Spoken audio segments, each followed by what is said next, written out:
LeBron isn't losing sleep over losses anymore. New perspective there. Max, do you have a problem with what he said? Not only do I not have a problem, I applaud it. I think it's the right attitude. Now, look, I know if people do have a problem with it, it's because basically he's saying basketball is not life. And by the way, other athletes, Kevin Durant made similar comments a couple years ago before he ever won a title. Hey, if I never win a title, it's not life and death for me. And you think, that doesn't sound a lot like Kobe Bryant, right? The last great star from the previous era. It's supposed to mean everything to you. But LeBron's mental game is where he has made more improvement than anywhere throughout his career. The kid really still, I mean, he was grown, but he was still not all the way mature mentally and emotionally as an all-time great basketball player who cost Miami the finals by choking in 4 consecutive fourth quarters.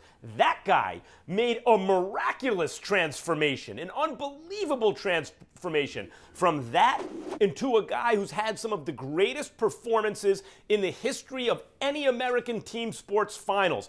Think of what he did even in the loss to the Warriors when Kevin Love and Kyrie Irving weren't there. He was out of his mind great, and he followed that up with another equally great performance in a championship win against a 73-win team.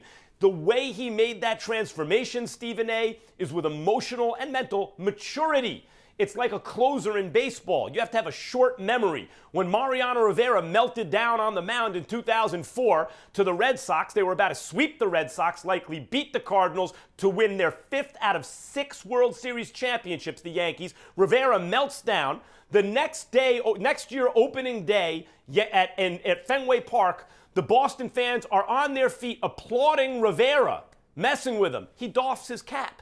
No, hey, glad you're happy. Now I got to get on to the next thing. LeBron is here saying he's not going to be haunted by memories of failure. You know what that means? He's not afraid to fail. And when you're not afraid to fail, it frees you up to succeed.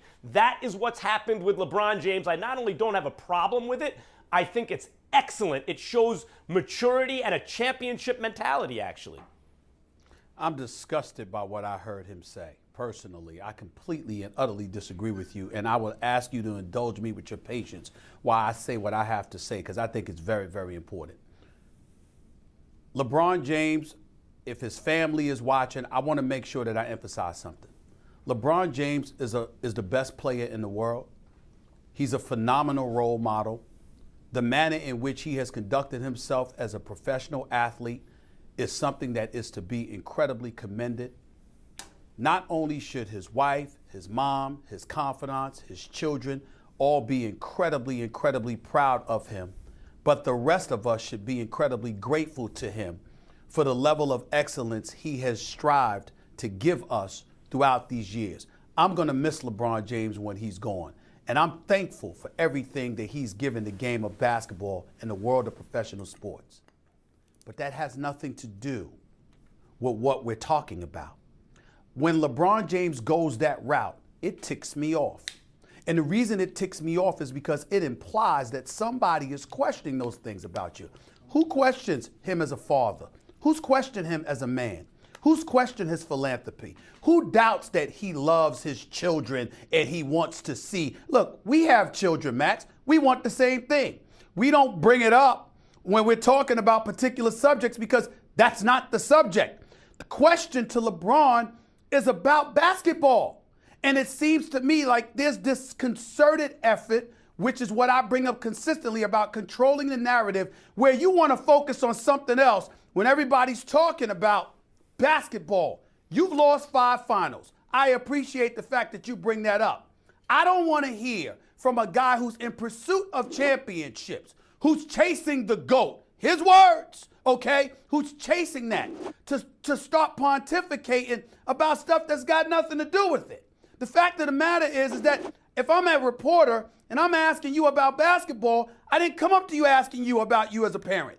I didn't come up to you asking you about you as a husband. I didn't come up to you asking you about you as a child or your philanthropy, because we all know you're phenomenal in that regard. I'm talking about the game. You're about to go up against a reigning, defending NBA champion and NBA Finals MVP who smoked you in 5 games.